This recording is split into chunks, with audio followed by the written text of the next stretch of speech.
Kita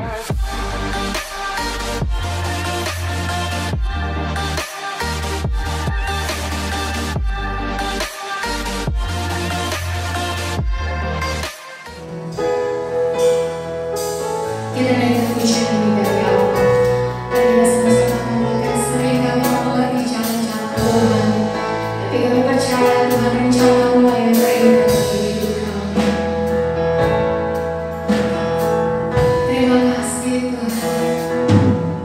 Sering ku tak mengerti jalan-jalan-Mu Tuhan, bagai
Shalom saudara yang terkasih dalam Tuhan.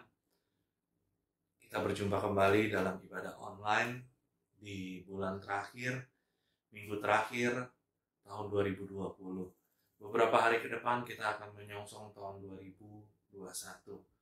Biarkanlah kebenaran firman Tuhan yang akan kita pelajari sama-sama hari ini menjadi kekuatan pegangan kita mengawali tahun 2021 dan mengakhiri tahun 2020. Kita mau belajar hari ini sama-sama dari seorang tokoh, ya. Tokoh ini dikenal dari segala kalangan yang ada di gereja, baik dari gereja anak, sekolah minggu maksud saya, terus remaja, pemuda, dewasa muda, lalu sampai dengan jemaat umum. Semua tahu tentang tokoh ini. Dia tidak lain dan tidak bukan adalah Daud. Kita mau belajar dari Daud apa yang perlu kita pelajari dan perlu kita ambil untuk menjadi pegangan dalam kita melangkah di tahun 2021. Firman Tuhan diambil dari 1 Samuel pasal 17. Kita akan baca beberapa ayat saudara. Ayat yang ke-26. Lalu berkatalah Daud kepada orang-orang yang berdiri di dekatnya, apakah yang akan dilakukan kepada orang yang mengalahkan orang Filistin itu dan yang menghindarkan cemooh dari Israel? Siapakah orang Filistin yang tak bersunat ini sampai ia berani mencemoohkan barisan daripada Allah yang hidup? Tolong perhatikan kalimat terakhir yang ada tanda tanya di situ, dikatakan Allah yang hidup. Lalu di ayat 34 sampai dengan 37 cukup panjang saudara, tapi simak bersama-sama. Tetapi Daud berkata kepada Saul, hambamu ini biasa mengembalakan kambing domba ayahnya. Apabila datang singa atau beruang yang menerkam seekor domba dari kawanannya, maka aku mengejarnya, menghajarnya, dan melepaskan domba itu dari mulutnya. Kemudian apabila ia berdiri menyerang aku, maka aku menangkap janggutnya, lalu menghajarnya dan membunuhnya.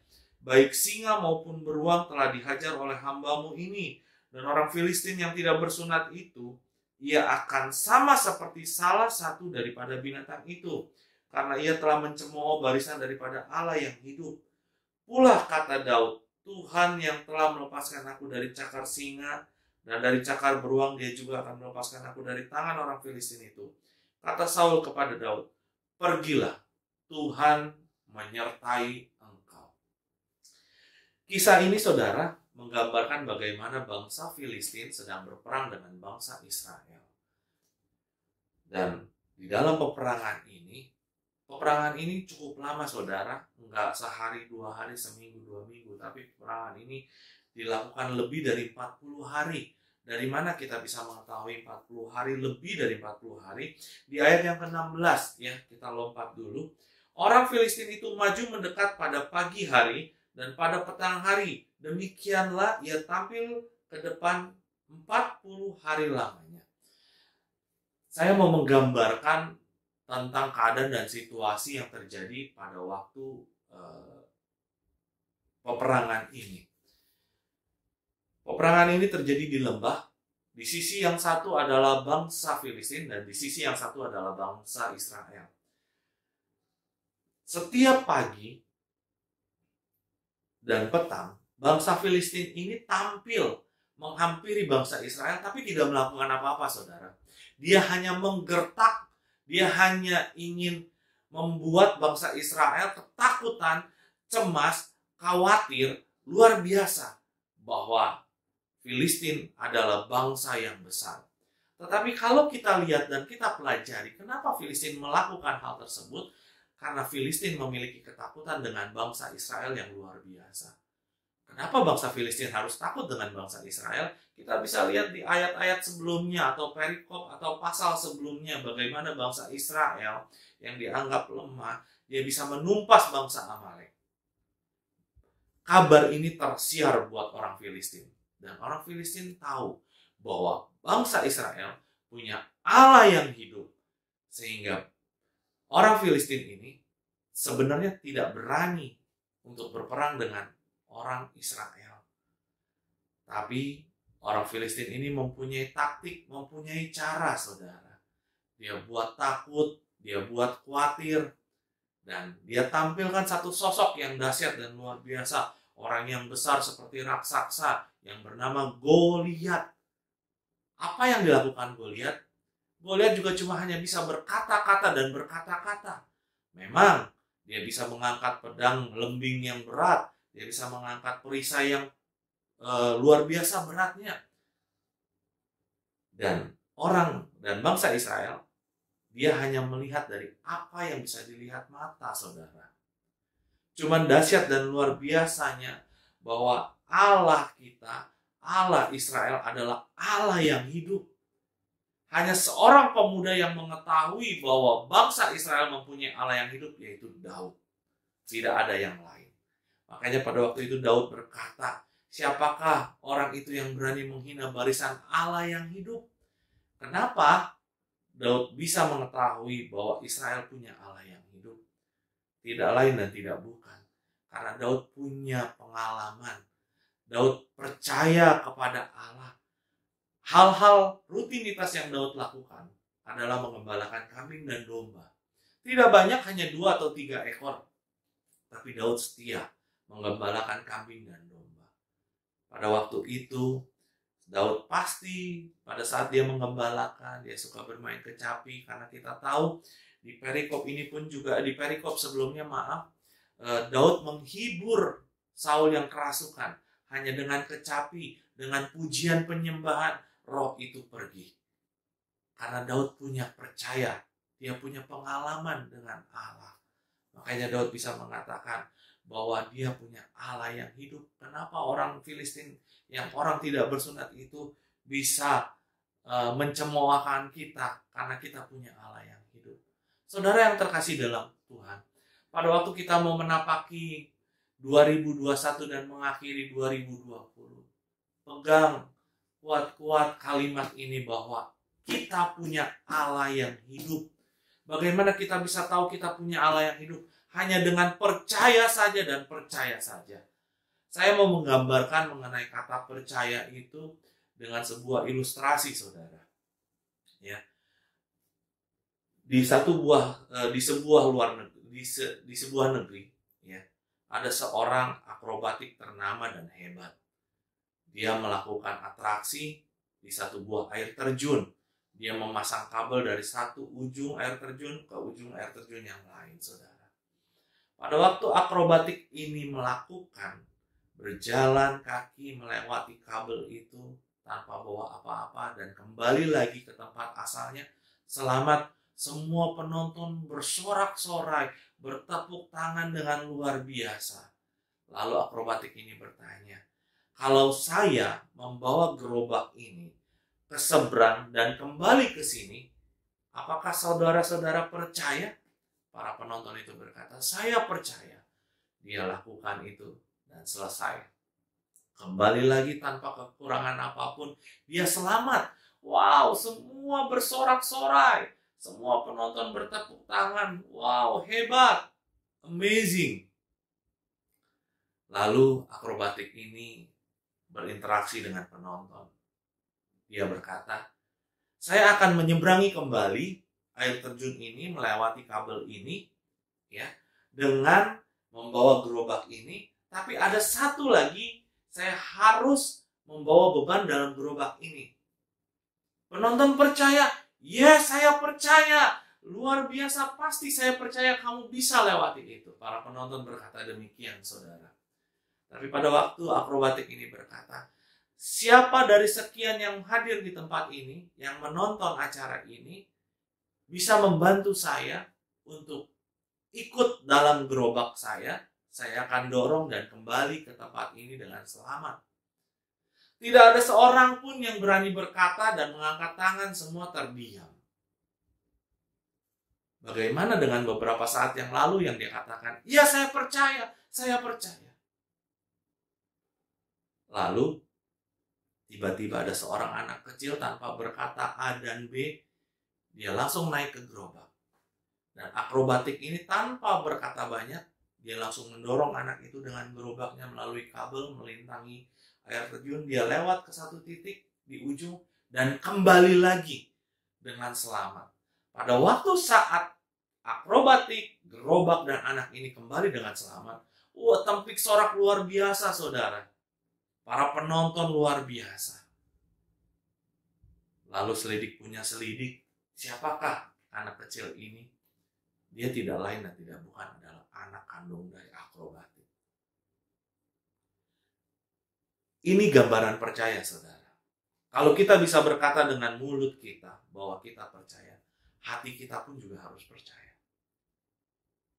Jangan cuma lip service atau hanya di kata-kata. Kita percaya bahwa kita punya Allah yang hidup, kita punya Allah yang luar biasa, Allah yang menyertai. Dia akan mengangkat saya menjadi kepala dan bukan ekor. Tapi pada waktu kita menghadapi pandemi yang saat ini luar biasa, kita jauh dan mundur. Apakah itu yang dibilang percaya? Pada waktu kita mengalami yang namanya PHK, mengalami mungkin usaha kita bangkrut, mungkin usaha kita banyak yang tutup, mungkin kita juga banyak hutang. Apakah kita tetap bisa percaya dan kita bisa berkata bahwa kita punya Allah yang hidup? Saudara bisa menjawab sendiri. Tapi saya ingin sampaikan, saudara, orang yang bisa berkata bahwa dia punya Allah yang hidup karena dia sudah mengalami, punya pengalaman, punya perjumpaan, encounter dengan Tuhan. Makanya Daud di sini dikatakan di ayat 37, dia berkata, Tuhan yang telah melepaskan aku dari cakar singa. Ini bukan cakar-cakaran, saudara. Tapi Daud mengalami yang namanya dicakar singa. Dan Daud juga mengalami yang namanya dicakar beruang. Saudara bisa bandingkan cakar singa, cakar beruang, dan cakar ayam.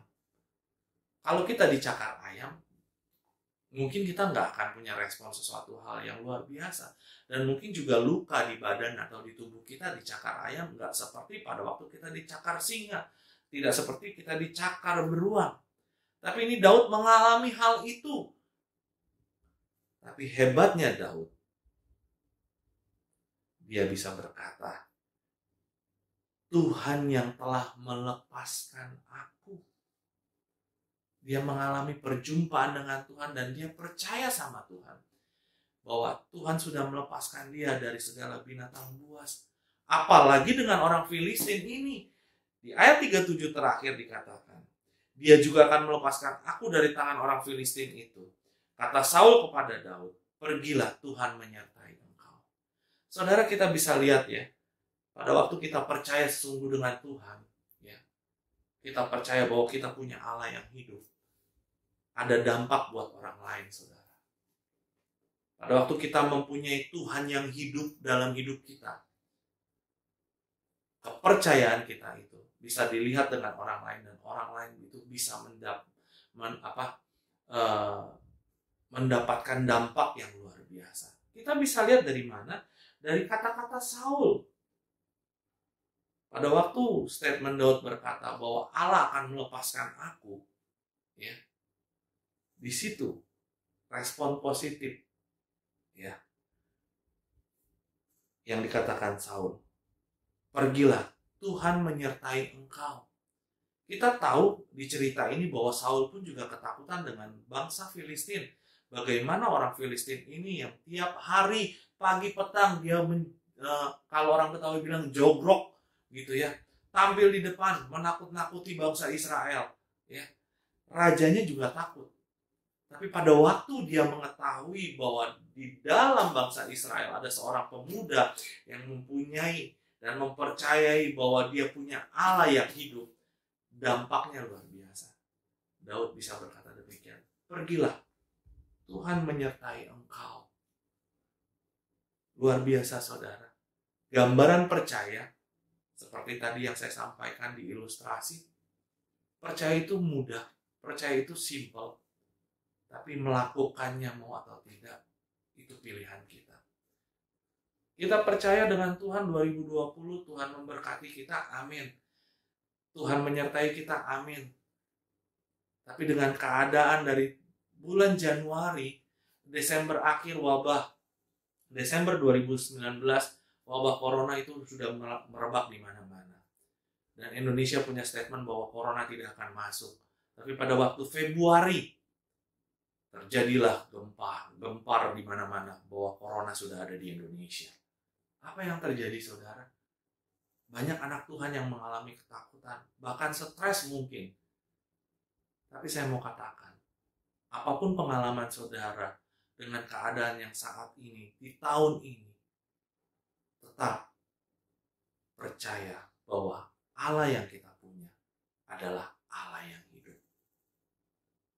Apa yang telah kita alami, kepahitan, kekhawatiran dari dampak virus ini, rumah tangga, mungkin suami tidak bekerja, akhirnya rumah tangga mungkin carut marut. Saudara, saya mau katakan, tetap percaya pada Allah, bahwa kita punya Allah yang kita sembah adalah Allah yang hidup. Tuhan Yesus Kristus tidak pernah bohong. Dia Allah yang tidak pernah tertidur. Dia adalah Allah yang hidup. Sidang jemaat yang terkasih dalam Tuhan, sekali lagi kita sudah mau mengakhiri tahun 2020. Biarkanlah kita menapaki Januari tanggal 1, 2021. Tanamkan dalam hidup kita bahwa kita benar-benar percaya dan percaya kepada Allah, bahwa kita punya Allah yang hidup. Dampak dari kepercayaan Daud, dampak dari kalimat Daud bahwa dia punya Allah yang hidup, kita bisa lihat di ayat 45, 1 Samuel 17 ayat 45 sampai dengan, saya bacakan sampai dengan ayat 50. Saya bacakan dengan cepat. 1 Samuel 17 ayat 45. Tetapi Daud berkata kepada orang Filistin itu, engkau mendatangi aku dengan pedang dan tombak dan lembing, tetapi aku mendatangi engkau dengan nama Tuhan semesta alam, Allah segala barisan Israel yang kau tantang itu. Hari ini juga Tuhan akan menyerahkan engkau ke dalam tanganku, dan aku akan mengalahkan engkau dan memenggal kepalamu dari tubuhmu. Hari ini juga Aku akan memberikan mayatmu dan mayat tentara orang Filistin kepada burung-burung di udara dan kepada binatang-binatang liar, supaya seluruh bumi tahu bahwa Israel mempunyai Allah. Dan segenap jemaah ini tahu bahwa Tuhan menyelamatkan bukan dengan pedang dan bukan dengan lembing. Sebab di tangan Tuhanlah pertempuran, dan Ia pun menyerahkan kamu ke dalam tangan kami. Ketika orang Filistin itu bergerak maju untuk menemui Daud, maka segeralah Daud berlari ke barisan musuh untuk menemui orang Filistin itu. Lalu Daud memasukkan tangannya dalam kantungnya, diambilnya sebuah batu dari dalamnya, diumbannya, maka kenalah dahi orang Filistin itu, sehingga batu itu terbenam ke dalam dahinya, dan terjerumuslah ia dengan mukanya ke tanah. Demikianlah Daud mengalahkan orang Filistin itu dengan umban dan batu. Ia mengalahkan orang Filistin itu dan membunuhnya tanpa pedang di tangan. Dahsyat saudara, luar biasa. Goliat adalah gambaran dari pandemi saat ini yang terjadi di seluruh negara, di dunia, saudara. Begitu menakutkan. Corona begitu menakutkan, saudara. Tapi ada secercah harapan. Kalau kita punya Allah yang hidup, corona boleh ada, corona boleh hadir. Tapi apa yang kita sembah? Hanya kepandaian kita, kepintaran kita, ataukah kita punya Allah yang hidup, yang menciptakan kita? Makanya di sini Daud dikatakan, engkau mendatangi aku dengan pedang, tombak, dan lembing. Itu adalah barang-barang benda mati, saudara. Tapi pada waktu itu Daud berkata apa? Aku mendatangi engkau dengan nama Tuhan semesta alam. Tuhan yang menciptakan kita. Kita tidak tahu kapan pandemi ini akan berakhir, saudara. Tapi satu hal yang ingin saya sampaikan sama saudara. Apapun yang terjadi, corona ini mungkin tidak berakhir. Malah terdengar di Inggris ada mutasi-mutasi yang baru. Saudara, jangan khawatir. Tetap percaya kepada Allah. Dan pegang janji Allah. Bahwa Dia adalah Allah yang hidup. Daud bisa mengatakan kalimat ini sebanyak 2 kali, saudara. Saya teringat akan pengajaran dari gembala sidang kami. Bahwa bila mana ada kalimat yang dikatakan berulang dalam satu perikop, itu merupakan kalimat yang penting. Kalimat yang perlu diperhatikan. Dan kalimat itu bukanlah sekedar kalimat. Kalau Allah menuliskan dalam Alkitab ini 1 buah kalimat dan diulang, berarti hal itu adalah hal yang penting, saudara. 2021, mari kita sama-sama menjalani dengan iman percaya kita kepada Tuhan. Bahwa kita punya Allah yang hidup. Tuhan memberkati. Sampai bertemu di episode-episode selanjutnya di YouTube channel GBI Getsemani.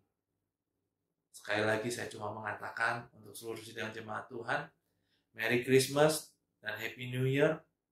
Dan saya ingin mengatakan, tetap percaya bahwa Allah yang kita sembah, Tuhan Yesus Kristus, adalah Allah yang hidup. Allah yang sanggup melepaskan dari belenggu-belenggu apapun. Belenggu sakit penyakit, belenggu kekhawatiran, belenggu hutang piutang, belenggu apapun yang kita punya. Belenggu rumah tangga, kekacauan. Mari tetap pegang janji Tuhan bahwa Dia ada Allah yang hidup. Mari kita satu dalam doa. Tuhan Yesus, terima kasih untuk kebenaran firman-Mu yang Tuhan sudah sampaikan dalam hidup kami di penghujung akhir tahun 2020. Biarkanlah kami menapaki tahun 2021 bersama dengan Allah yang hidup, Allah yang luar biasa, Allah yang kami percayai dulu, sekarang, sampai selama-lamanya. Dia tidak pernah berubah. Tuhan memberkati seluruh sidang jemaat GBI Pangkalan Asem. Tuhan memberkati seluruh orang-orang yang menonton video ini. Biarkanlah menjadi pegangan, menjadi kekuatan dalam hidup mereka menjalani di tahun 2021. Kiranya kasih Allah, penyertaan Allah sempurna dalam hidup kami semua, Tuhan. Kami menyerahkan sepenuhnya dalam tangan Tuhan. Sekali lagi Tuhan, ini hidup kami dan kami menyerahkan sepenuhnya dalam tangan Tuhan. Sertai kami dan kami perlu Engkau, Tuhan. Tuntun kami seperti Engkau menuntun Daud, dimanapun kami melangkah, apapun yang kami perbuat, apapun yang kami lakukan. Biarkanlah kuasa Tuhan menyertai hidup kami. Terima kasih Tuhan Yesus, kami serahkan sepenuhnya dalam tangan Tuhan. Dalam nama Tuhan Yesus Kristus, kami berdoa mengucap syukur. Haleluya. Amin. Tuhan Yesus memberkati.